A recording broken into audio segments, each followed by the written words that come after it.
75th anniversary of the destruction of the wall. Yeah. Historical moment. Yeah. Do you remember that day? Yes. It's a little bit like I think when it comes to something like that, you know, our memories get fuzzy and maybe they get almost like a cartoon of what the actual what might have actually happened. I think it's like in my head it's exaggerated because I remember the news being so, you know, everybody was covering it and there's so much imagery. And then I do definitely remember that at school they put the news on the TV and we watched a little bit. It was pre-taped, you know, so they taped it and they showed it in class. And I was little, you know, and we talked about it and we spent the whole day kind of doing projects that were related to the fall of the wall. And yeah, it was a very, you know, I don't think I knew what it meant, you know, definitely not the way that people here know what it means, but you know, from our perspective, it was like such a strange idea that a city would be, you know, cut in half like that. Yeah, it's like what's happening in North Korea and South Korea right now, right? I guess you could say it's similar. I don't know how Koreans feel about it. I don't know if they would say it's the same or different or why. But yeah, clearly there's a connection there. With this city, I think one of the neat things that when we come here, you know, we've always loved coming to Berlin, and somebody asked me today why. Like, not that there's not like they weren't asking because they don't like Berlin. They were asking what made Berlin special, because we always come here whenever we're, you know, touring in Europe.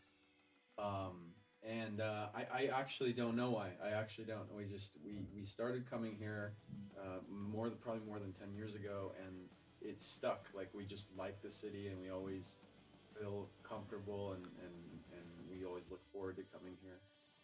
And it's almost like the more we come, the more familiar we get, which makes it even more comfortable. So it's got like a big head start on a lot of other places. Can you tell us something about the art project in Berlin? Sure. Well, so an associate of ours, a friend of ours, had actually acquired 2 pieces of the wall, and I think he said, you know, that he didn't really ever know what he was going to do with them, but he wanted to do something special. And he offered, originally he said to me, do you want to paint on one of them? And I said, yeah. And so, you know, that one thing led to another, and eventually, you know, with the pop-up store at the Mall of Berlin, we have a pop-up store up right now at the Mall of Berlin. And as part of the announcement of that, he said, that's a great time. You know, we can put them in the mall because there's actually room there, and we can make it, you know, put them on public display.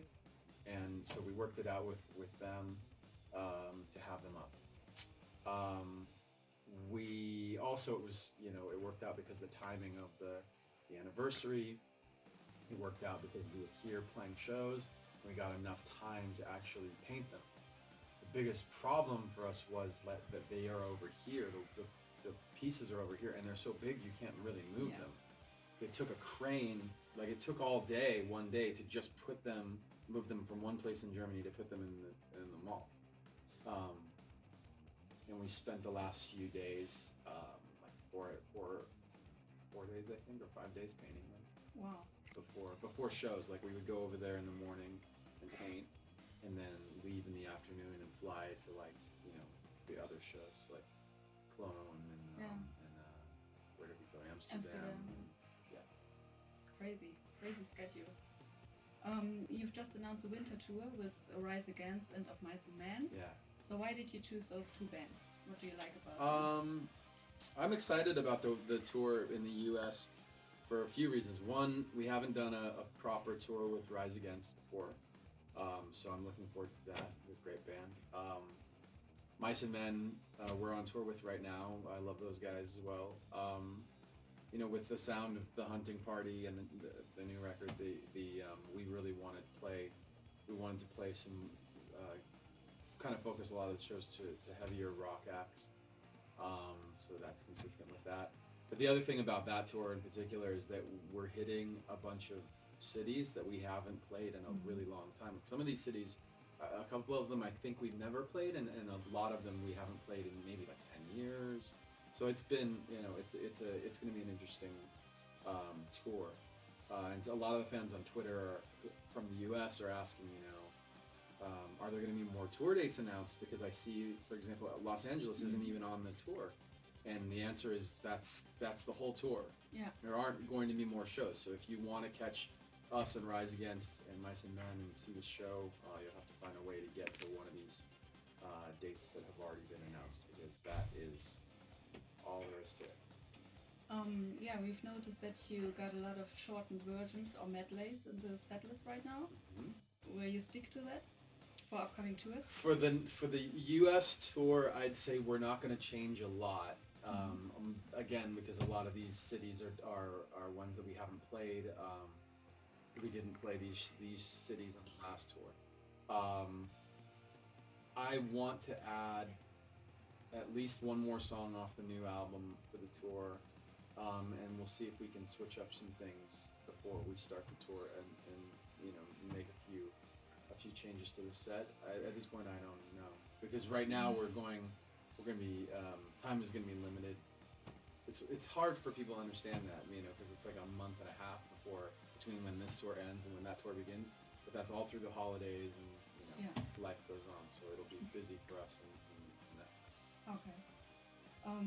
Some bands like Metallica, for example, they have fan-voted set list. Would you consider doing that?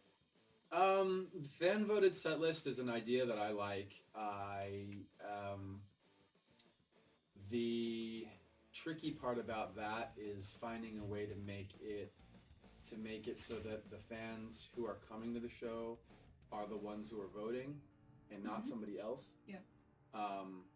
And also I like the idea of it being like specific to the shows that you're doing, so just the people in those markets, but also like as many of those people as possible. So I don't want like 20 people to dictate the set list for like a show where 15,000 are coming, because inevitably it's like if we leave it up to the LPU, then we're playing like basically like demos from 1997 the whole time, and then there's going to be 14,000 people who are disappointed because they didn't hear Crawling, Numb or something. Actually, Crawling's a terrible example, but Yeah. Okay.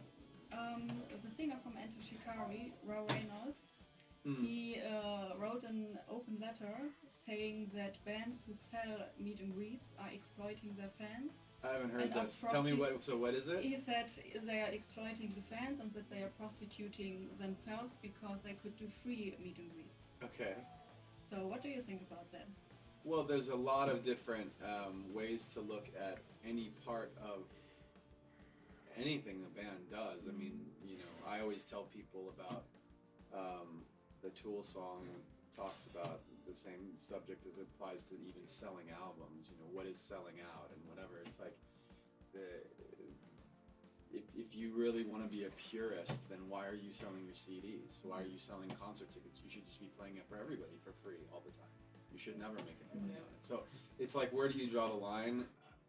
For us, we do, if I run into somebody on the street and they ask for an autograph, I generally sign.